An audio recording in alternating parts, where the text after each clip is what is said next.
خدا وہ ذات ہے جس نے تمام مخلوقات کو پیدا کیا. خدا وہ ذات ہے جو ازل سے ہے اور ابد تک رہے گا.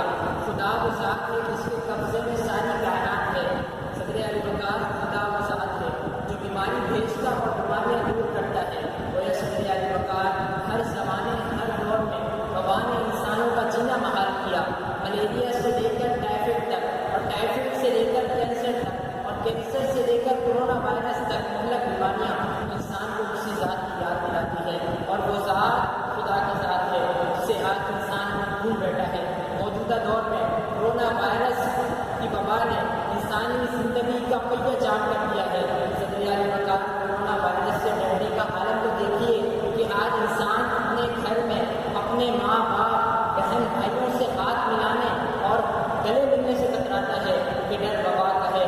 مگر جب ڈر خدا کا ہوگا تو یہی انسان اپنے ماں باپ کی نافرمانی کرنے اور اپنے بہن بھائیوں کا حق ماننے سے کترائے گا.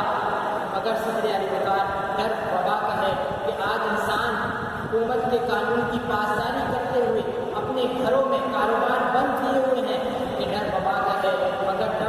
مگر جب ڈر خدا کا ہوگا تو یہی انسان اپنے کاروبار میں سود رشوت جھوٹ اور ناپ توپ کی کمی کو ختم کر دے گا جس سے ایک عظیم معاشرہ جنم ملے گا.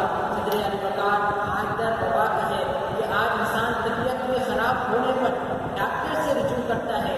مگر جب ڈر خدا کا ہوگا تو یہی انسان ایمان کی خرابی پر اللہ سے رجوع کرے گا, اللہ کی کتاب سے رجوع کرے گا اور اللہ کے بندوں سے رجوع کرے گا. میں مانتا ہوں کہ وبا کے دن ہیں مگر یہ بھی خدا کے دن ہیں. گزر گئی عمر غفلتوں میں مگر یہ بھی رب سے وفا کے دن